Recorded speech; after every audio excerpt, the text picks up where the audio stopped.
Quisiera invitarles a abrir sus Biblias en el Evangelio según San Mateo, capítulo 12.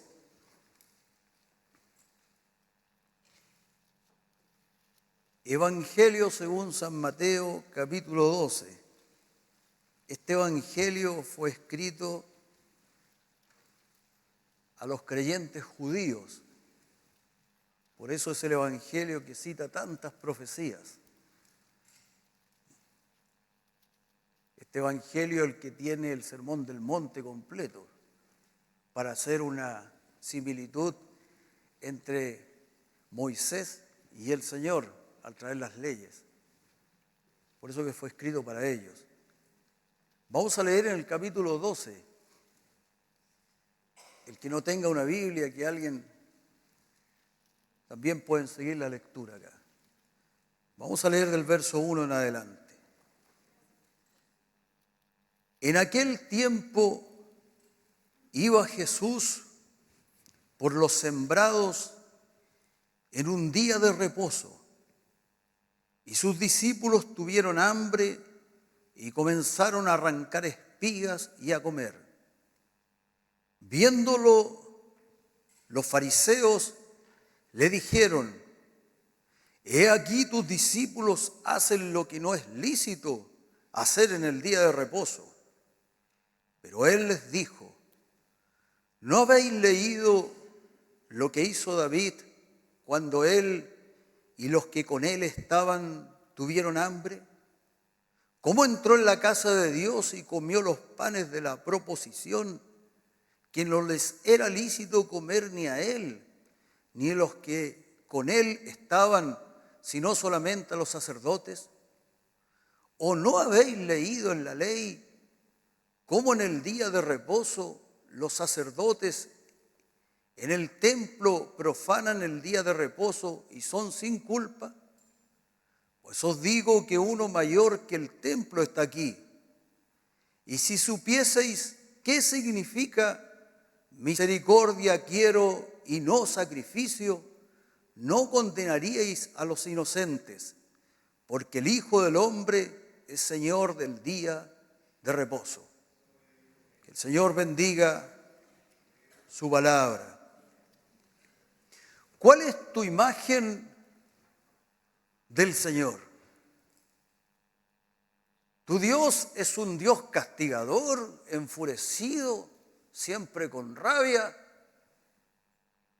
¿Tu Dios es un Dios del cual tú puedes confiar, es fiel, al cual tú puedes decirle todas las cosas? ¿Cuál es la imagen que tienes del Señor? Es de trascendental importancia para el bienestar de nuestra vida la imagen que tenemos de Dios. De esto depende esta vida abundante que prometió el Señor o no tenerla. Es muy claro en el texto que hemos leído que la idea de Dios es muy diferente en los discípulos del Señor. Si ustedes se dan cuenta, ellos dicen que tienen necesidad, que tienen hambre, y sin ningún problema ellos van, recogen espigas y comen. La imagen que tenían los discípulos era muy distinta a la imagen que tenían los fariseos. Los fariseos, sin embargo, ellos se escandalizan porque estos discípulos suplen su necesidad. Entonces, ambas visiones de lo que es Dios era distinta. ¿Qué piensas tú de los mandamientos de Dios? ¿Son difíciles? La palabra de Dios dice que no son difíciles. La vida será más feliz si tienes un concepto verdadero del buen Dios. Yo quiero decir hoy que Dios es un Dios bueno. Yo quiero romper con ciertas mentiras, ciertas creencias falsas que ha puesto la cultura en nosotros sobre lo que es el Señor, para descubrir al Dios verdadero en los evangelios, el Señor Jesucristo, el Dios bueno. Alabado sea el Señor. Si nos enfocamos en el texto leído, podemos ir viendo lo que éste nos enseña sobre este importante tema. Lo primero que nos muestra es la necesidad de todo ser humano. Verso 1 dice: y en aquel tiempo iba Jesús por los sembrados en un día de reposo, y sus discípulos tuvieron hambre.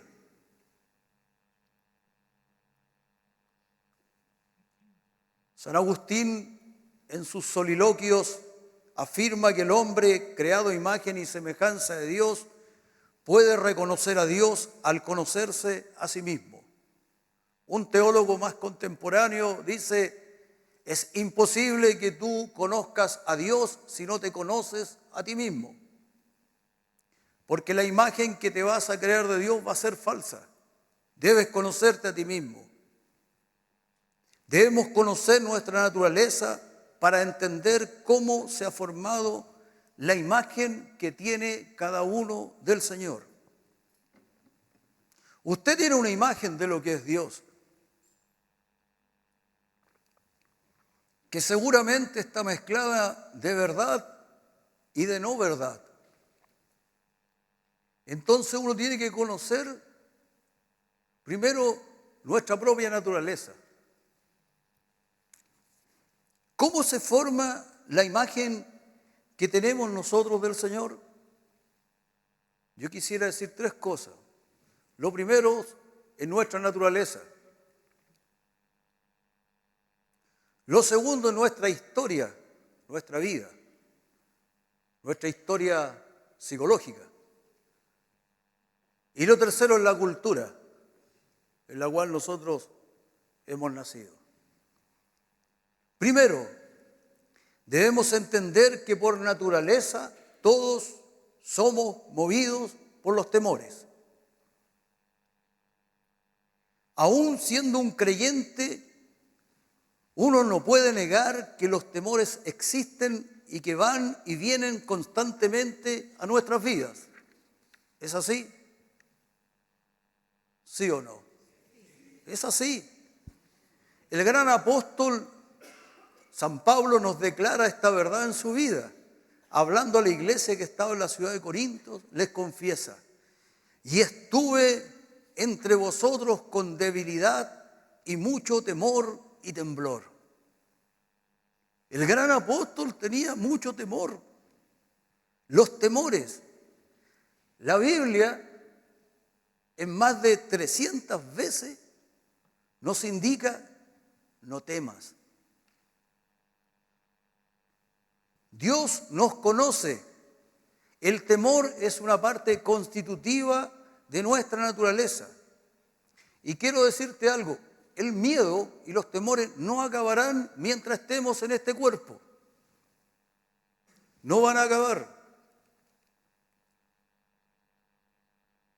Entendiendo esta realidad, debemos comprender que todo lo que hacemos, sea como creyentes o no, siempre en el fondo es movido por el temor. Aunque uno lo haga por un amor sincero, aunque sea un amor sincero, el verdadero amor tampoco está exento del temor. La palabra de Dios dice que el amor verdadero echa fuera el temor. Es así. Lo echa fuera porque está. Pero no lo echa fuera para siempre. El temor vuelve. Hoy día usted puede salir de este lugar sin ningún temor. Pero yo le aseguro que mañana van a empezar a cruzar los temores nuevamente en su vida. Por ejemplo, un padre o una madre que tiene un pequeño hijo, una pequeña hija. Lo ama profundamente. Desea lo mejor para él, ¿verdad? Es un amor desinteresado. Una madre daría su vida por su hijo. Y muchos padres también. Pero junto a ese amor está el temor que paraliza de perder al hijo. Temores que ni siquiera quisiéramos nosotros verbalizarlos, pero son una realidad. Es como ese tango que decía, medallita de la suerte, es tan grande mi cariño como el miedo de perderte. Es más viejo que...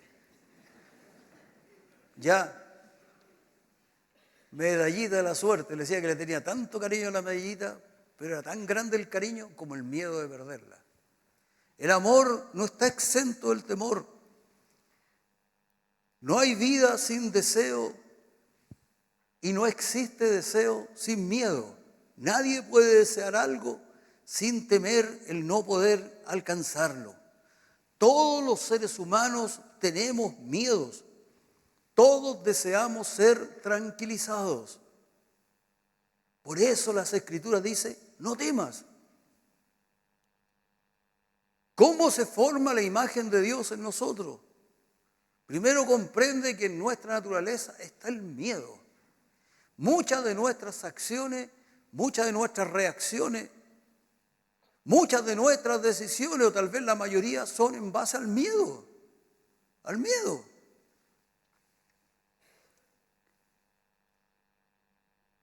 Tengo miedo de mí mismo, tengo miedo de lo que descubro en mí, tengo miedo de mis impulsos, tengo miedo de dejarme arrastrar a cualquier acto de venganza, de odio, de celos. Tengo miedo del impulso de mis sentidos.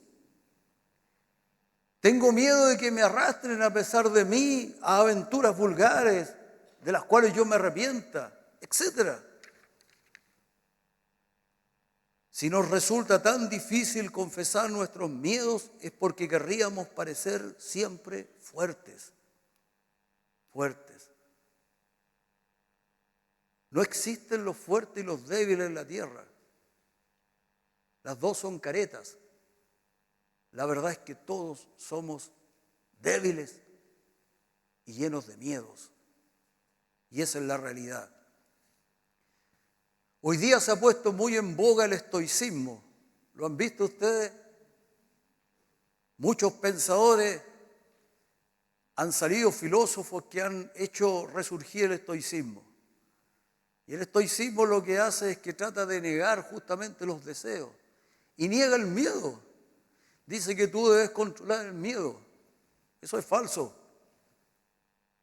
El estoicismo lo único que va a producir es neuróticos, que van a reprimir sus temores. El miedo, la salida no es por ahí. No va en ese lado. Entonces lo primero es que todos nosotros somos movidos por nuestros temores. Usted debe aceptar esta realidad de la condición humana en la cual Dios nos ha puesto. Y es para que siempre nosotros volvamos a Él, para que abandonemos cada día lo que hay de pecado en nuestro temor, para que nosotros comprendamos y nos demos cuenta de nuestra miseria. El miedo muchas veces nos protege. Por miedo uno se acerca al acantilado y se aleja. Si uno no tuviera el miedo, lo primero entonces es aceptar eso. Lo segundo, nuestra historia de vida. ¿Cómo se forma la imagen de Dios en nosotros? El filósofo español Ortega y Gasset dice lo siguiente: yo soy yo y mis circunstancias. Yo no soy aislado de mis circunstancias, dice él. Lo que soy yo, ese yo personal, ese que está muerto de miedo, con muchos temores, y las circunstancias que me rodean, incluyendo tu entorno físico, histórico, cultural y social. Todos nosotros cargamos con nuestra historia. Las vivencias de nuestra infancia nos marcaron para siempre. Es así. Si estas vivencias han sido negativas, producto de un padre, por ejemplo, ausente, padres violentos, golpeadores, si ha sufrido algún tipo de abuso de tipo sexual, si has sufrido abandonos, irremediablemente cargaremos con estas heridas y nos llevarán a reaccionar de acuerdo a ellas. Es muy difícil que alguien que tuvo un padre ausente y que no fue un padre cariñoso, que no sienta ciertas dudas y sienta que Dios lo abandona. Es muy difícil. Porque este nuevo padre le cuesta muchísimo creer que este nuevo padre es cariñoso, es fiel y es leal. ¿Me entiende? Es muy difícil. Y uno va a reaccionar de acuerdo a su historia psicológica. Uno no va a reaccionar de otra manera. Entonces lo primero es nuestra naturaleza. Segundo, nuestra historia. Y de eso se puede hablar muchísimo. Muchísimo. Muchísimo de las heridas que uno trae. Miren, lo que ocurre es que el ser humano es como que estuviera atado por muchos cordeles. Y uno trata de avanzar, pero hay cordeles que lo tiran hacia atrás. Lo que hacen los especialistas de la mente, psiquiatras, psicólogos, es que captan cuáles son los cordeles. Estos son los cordeles. Lo que hace el Espíritu Santo, rompe los cordeles. Gloria a Jesucristo.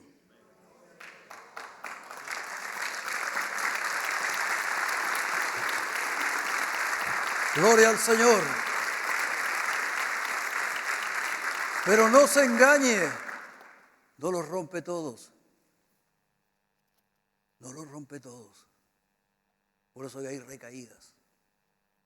No se engañe, y hay cordeles que no los va a romper nunca. Y están ahí. Tercero, nuestra cultura. La frase "uno está arrojado a una cultura" refleja una de las ideas principales en el pensamiento de Paul Ricoeur. Paul Ricoeur, un filósofo hermeneuta, en el cual nuestro obispo basó su tesis doctoral. Paul Ricoeur. ¿Qué es lo que está diciendo él? Él dice que nosotros no nacemos en un vacío cultural, sino que somos inmediatamente insertados en una realidad social que nos modela. Nosotros somos escucha. Nuestra vida está llena de voces. No estoy hablando de la esquizofrenia, ¿ya? Está llena de voces. Estamos escuchando siempre. Desde pequeños nuestra cultura nos va formando.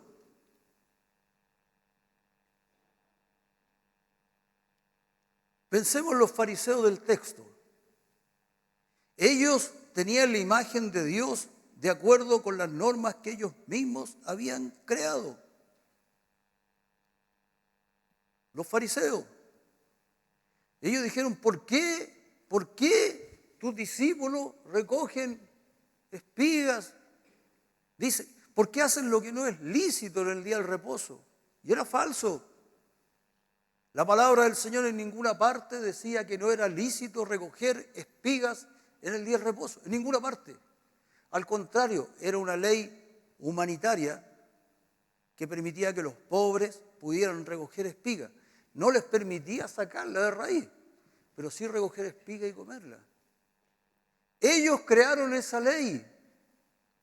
Ellos crearon esa ley y habían creado muchísimas más del día del reposo. Hay algunas absurdas que caen, por ejemplo, ellos habían puesto una ley para el día del reposo. Tú en el día del reposo estás autorizado a escupir sobre una piedra o una roca, pero no sobre la tierra, porque al escupir sobre la tierra se puede hacer barro, y el barro es materia prima del trabajo, y no se puede trabajar. Esa era una ley que habían inventado los hermanitos. ¿Me entiende? Entonces, nuestra cultura va formando lo que nosotros creemos de Dios.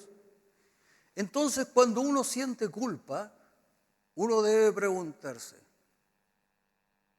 ¿yo siento culpa porque he roto un mandamiento del Señor?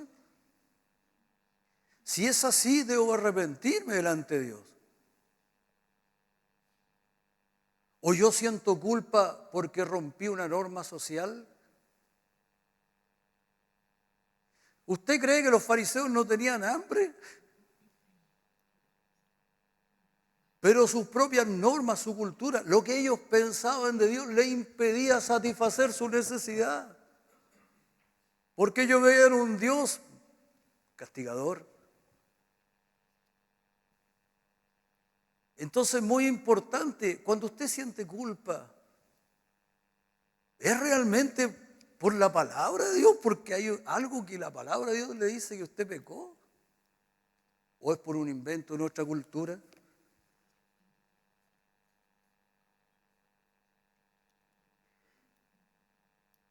Hay una diferencia entre la palabra de Dios y las normas sociales que coloca la cultura.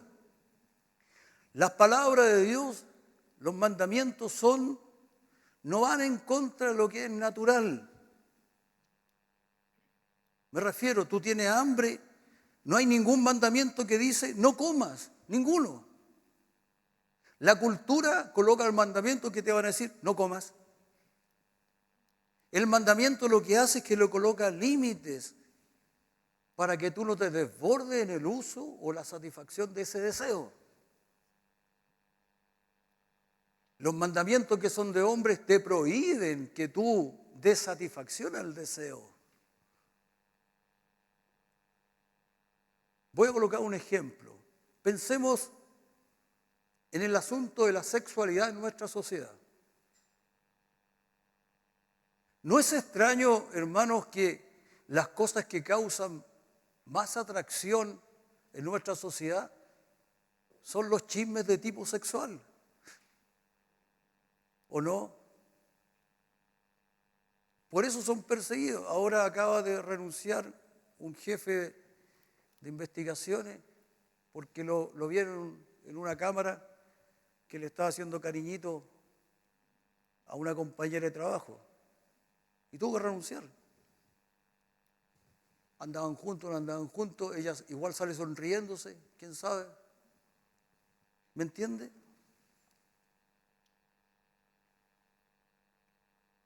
Se acusa a la iglesia de haber propagado el miedo a la sexualidad y debemos convenir que esto es exacto. Las escrituras regulan el desenfreno del uso de la sexualidad, pero no prohíben el acto ya que lo creó Dios. ¿Quién cree usted que inventó la sexualidad? ¿El demonio? Nunca va a ser tan creativo, hermano. Si la sexualidad es mejor que comer pan, por hermano. ¿O no? Si hay dos cosas buenas en la vida, es eso y las marraquetas tostadas con mantequilla cuando uno sube a la playa en tierra de fe. Son las dos cosas mejores de la vida. ¿Me entiende?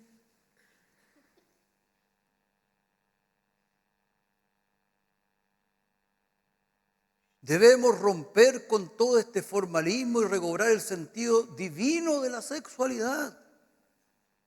La posición cristiana a este respecto es simple y clara. Se trata de dar importancia al instinto recibido de Dios como para guardarse de profanarlo, abusando de él. Debemos nosotros entender que la sexualidad es una obra maestra de nuestro Dios. ¿Me entiende? Y lo que el Señor quiere es que nosotros no caigamos en el pecado de la lujuria, que eso sí es un pecado. Lo que hace el mandamiento es que ordena la sexualidad dentro del matrimonio donde el Señor dice, pásenla bien.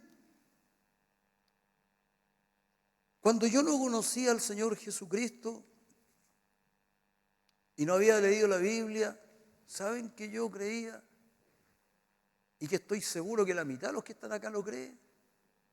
Yo pensé que el pecado por el cual Adán y Eva habían sido expulsados del huerto del Edén había sido justamente haber tenido relaciones sexuales. Eso pensaba. ¿Alguien más lo pensaba?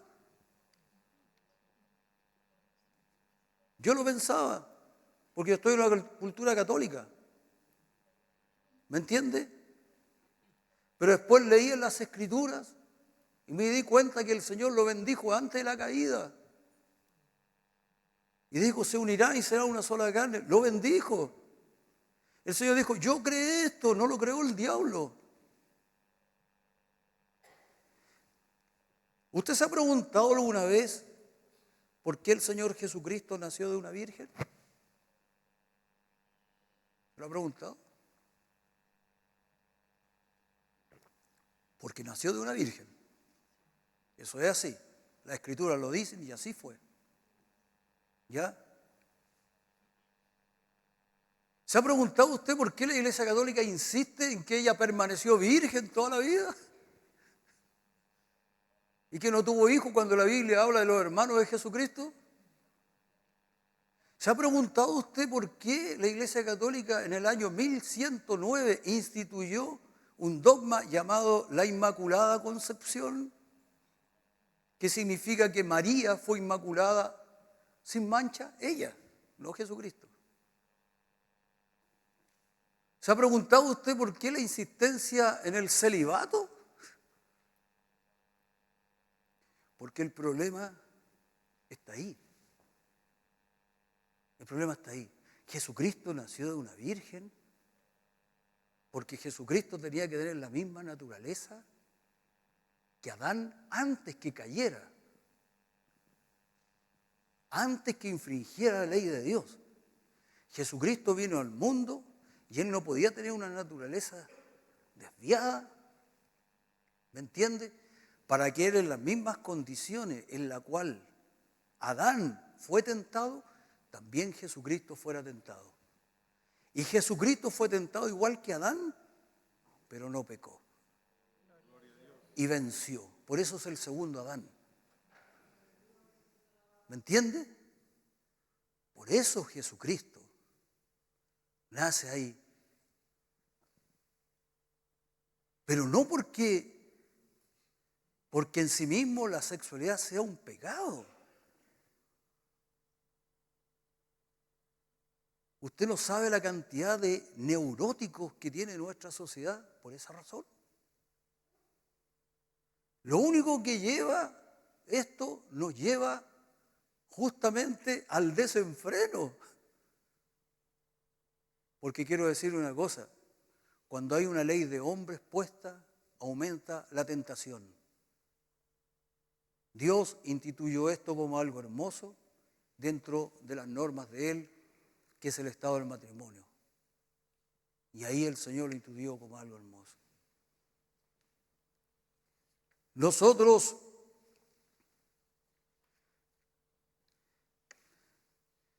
debe entender una cosa. La imagen de Dios en nuestra vida es fundamental en el momento de la felicidad. Entiéndalo, porque nosotros tenemos necesidades. Dice que ellos tenían hambre. Dice que ellos, fíjense cómo dice el verso 1 al final y el 2. Dice, y sus discípulos tuvieron hambre y comenzaron a arrancar espigas y a comer. Viéndolo los fariseos le dijeron, he aquí tus discípulos hacen lo que no es lícito hacer en el día de reposo.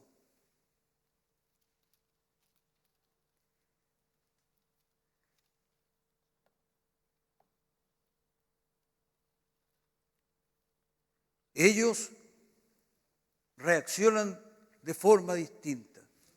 ¿Cómo reaccionamos nosotros ante la necesidad? Viene la necesidad. La necesidad hace surgir en nosotros el deseo. el deseo.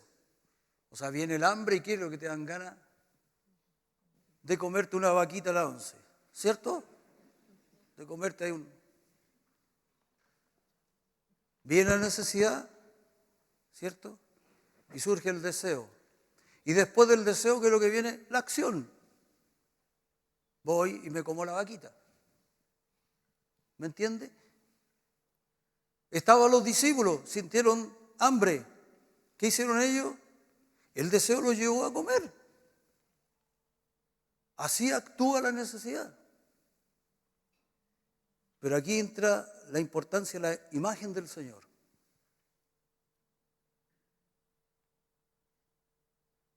Piensa tú que, por ejemplo, lo que estábamos hablando recién de la sexualidad. Viene en ti la necesidad. Porque no la inventó el demonio, quiero que lo entiendan, no la inventó el demonio.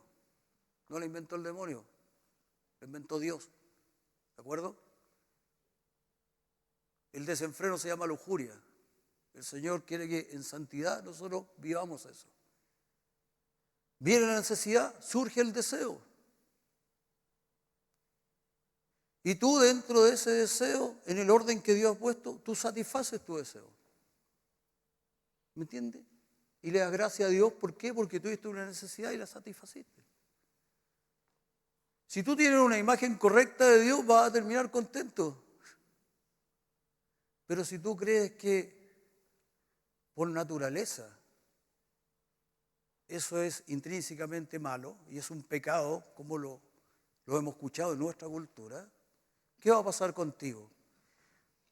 Viene la necesidad, viene el deseo, y ahí tú tienes dos alternativas. ¿Satisfago el deseo o no lo hago? Si lo satisfago, me voy a sentir culpable. Porque yo creo que ese es un pecado. Si no lo satisfago, lo voy a reprimir y me voy a convertir en neurótico. Y así empiezan las neurosis. Porque lo reprimo. ¿Me entiende? ¿De dónde surgió este pensamiento en la iglesia? De lo que se llama el estoicismo. Los estoicos. Existían dos corrientes, los estoicos y los epicúreos. Y los estoicos, ellos lo que dicen es que el deseo intrínsecamente es malo. El deseo es malo intrínsecamente. Por lo tanto, yo tengo que reprimir el deseo, reprimirlo. El deseo en sí es pecaminoso. ¿Me entiende? Eso es lo que dice. Los epicúreos al revés dicen, no, tú tienes que desbandarte y hacer todo. Esos son los freudianos, que vaya al psiquiatra y te dicen, no, el problema es que usted está reprimido, usted tiene que ir y meterse con este, y con las plantas, con la oveja, con lo que pille. Con lo que pille, en la pasada. ¿Me entiende?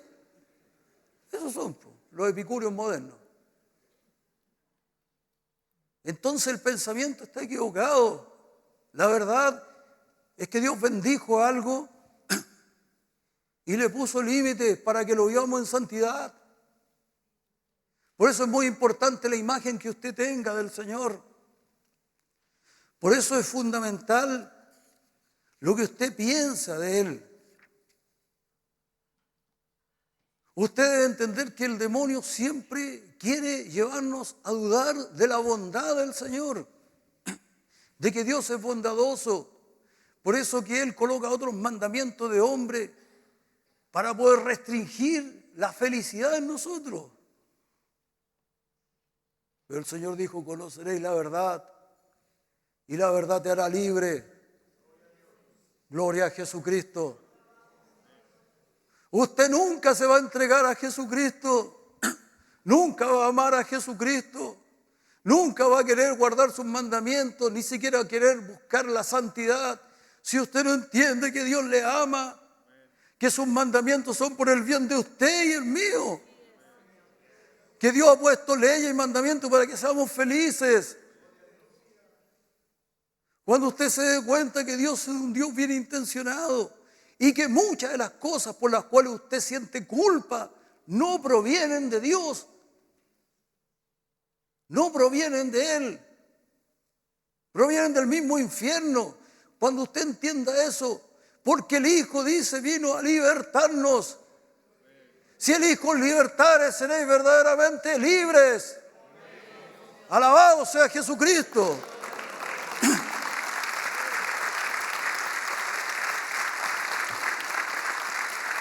Gloria a Jesucristo. Yo quiero que usted entienda, no es un asunto de dar chipe libre. Estoy hablando de que Dios bendice las cosas dentro de sus mandamientos. ¿Me entiende? Comer es bueno, es una necesidad, ¿verdad? ¿Y usted qué hace? Come y se siente culpable. ¿Por qué? Porque usted mismo se puso leyes, normas para mantener la figura. Vanidad de vanidades. Uno tiene que ponerse normas para mantenerse sano. Y si eres gordito, bien apretadito, pero nada que ver. Hubo una época en que los gordos eran los famosos y la hermosura eran los gordos. Hoy día los flacos. Son cosas de la cultura. Usted debe colocarse normas para permanecer sano, por eso. Entonces, comer es lícito, ¿o no? Pero si te comes una vaca al desayuno, eso es gula, por hermano. Y de eso sí hay que arrepentirse. ¿Me entiende? ¿Te das cuenta? O sea, Dios sabe lo que Él nos hizo con hambre. Pero Él dice, pero, entre comillas, no te vayas al chancho. ¿Entiendo? No te comáis el chanchito. Ese es el problema. Que nosotros vamos al otro extremo. Entonces ahí viene el mandamiento y te dice, oye, ya estáis pecando, po. Comiste hasta perder el conocimiento, no puede ser. No sigáis comiendo.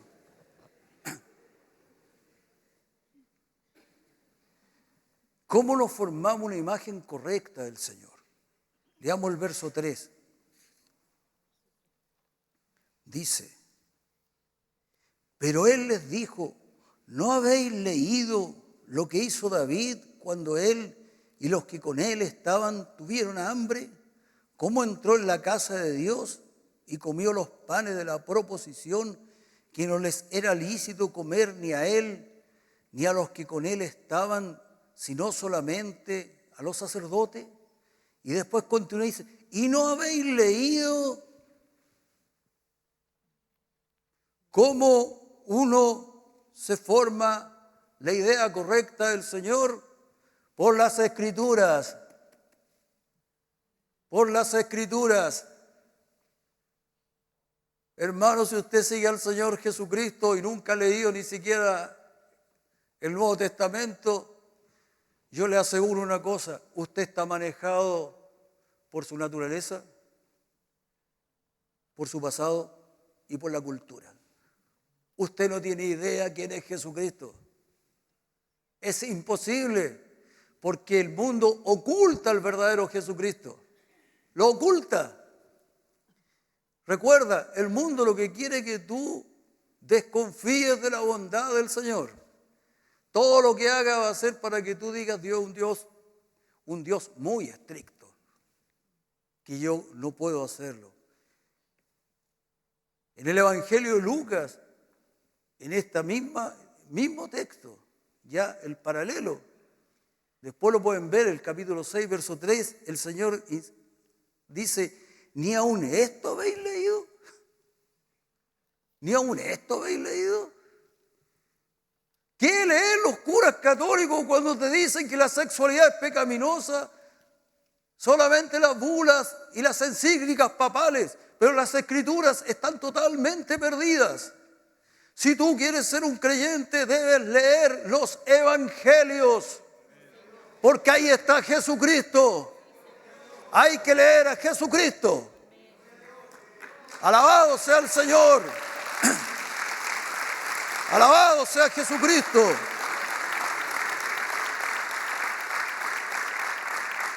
Gloria al Señor. El Señor les dice, ¿ni aún esto habéis leído? Usted que es tan estricto, usted que critica al otro y todo, ¿cuál es su Dios? Porque uno va a tratar al prójimo de acuerdo al Dios que él tiene. Si yo tengo un Dios justiciero castigándome siempre, yo voy a ser severo con mi prójimo. Generalmente voy a ser muy crítico con mi prójimo. Y ahí uno cae en el fariseísmo. Uno debe volver a los evangelios. Los fariseos, hermano, ¿sabe usted que en la sinagoga leían solamente la ley, los 5 primeros libros? Rara vez leían los profetas. Por eso que ellos se extrañaron tanto cuando el Señor Jesucristo se levanta y lee el libro de Isaías. ¿Y qué hace el Señor Jesucristo aquí? Le cita al profeta Oseas. El Señor dijo: amarás al Señor tu Dios con todo tu corazón, con toda tu alma, con toda tu fuerza, con todo tu ser, y a tu prójimo como a ti mismo. En esto se resume toda la ley y los profetas, dijo el Señor.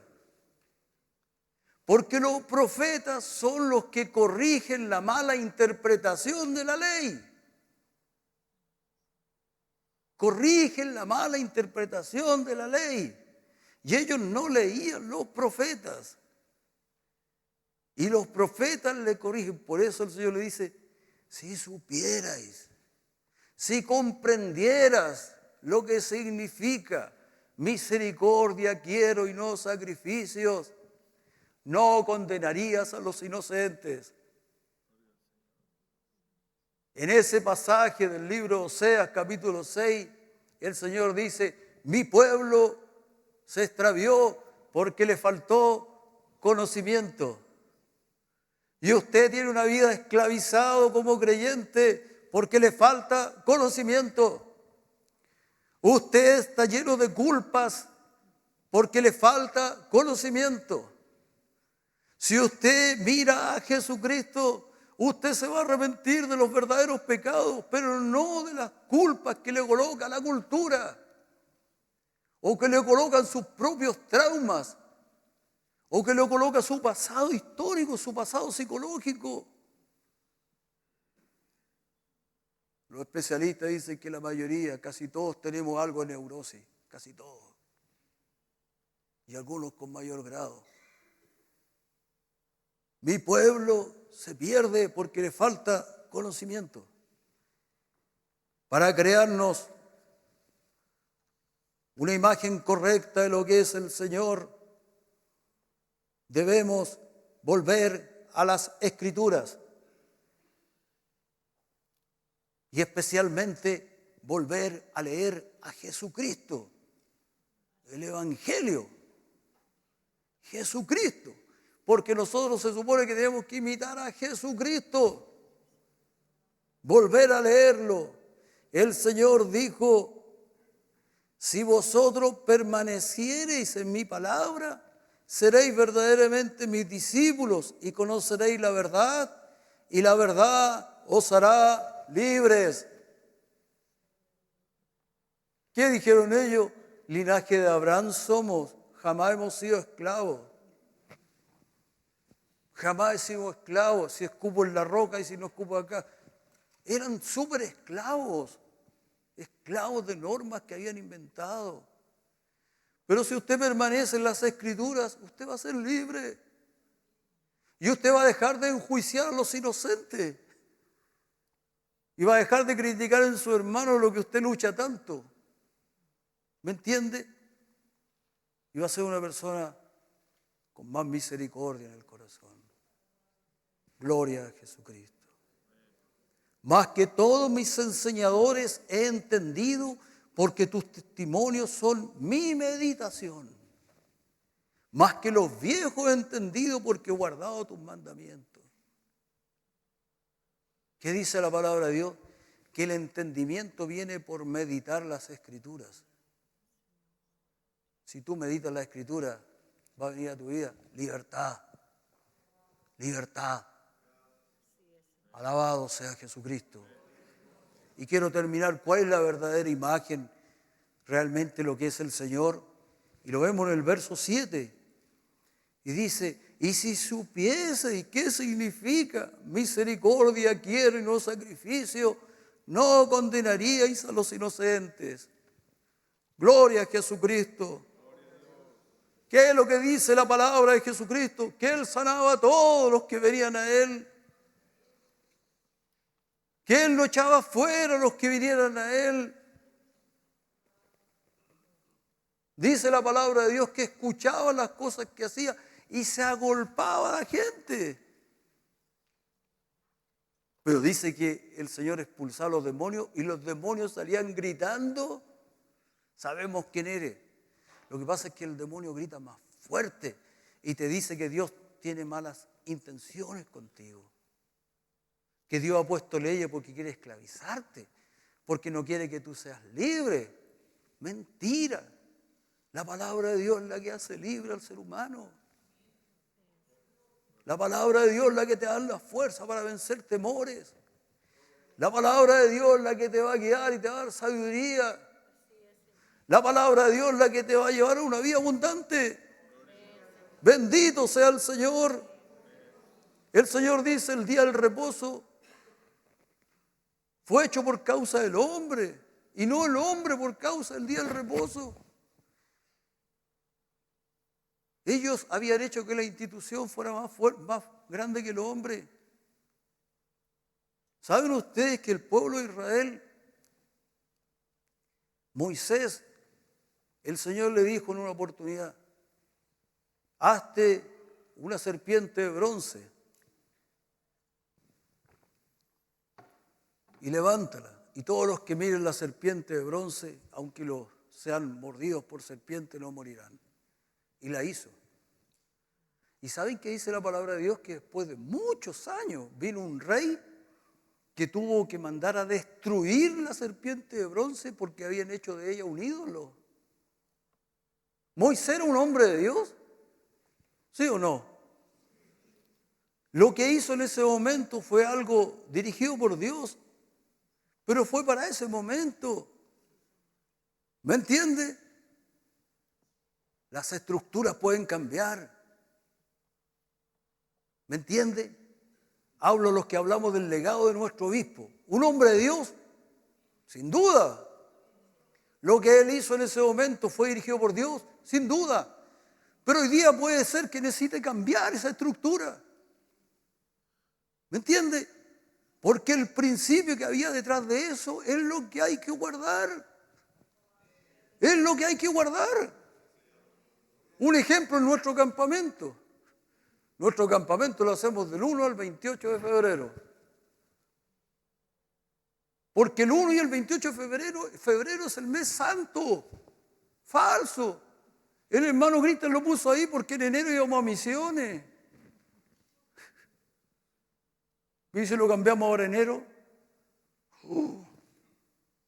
La serpiente bronce. La palabra de Dios te va a hacer libre. Tú tienes que buscar los principios y la palabra del Señor muestra que lo importante es la vida del ser humano y que el ser humano sea libre. El Señor ama al ser humano y quiere que el ser humano esté contento y quiere que el ser humano viva una vida buena. Por eso que no hay que poner reglas tras reglas sobre las personas para esclavizarlos. Lo que hay que hacer es meditar las Escrituras y que todos nos sujetemos a la palabra del Señor. Gloria al Señor Jesucristo. Gloria al Señor.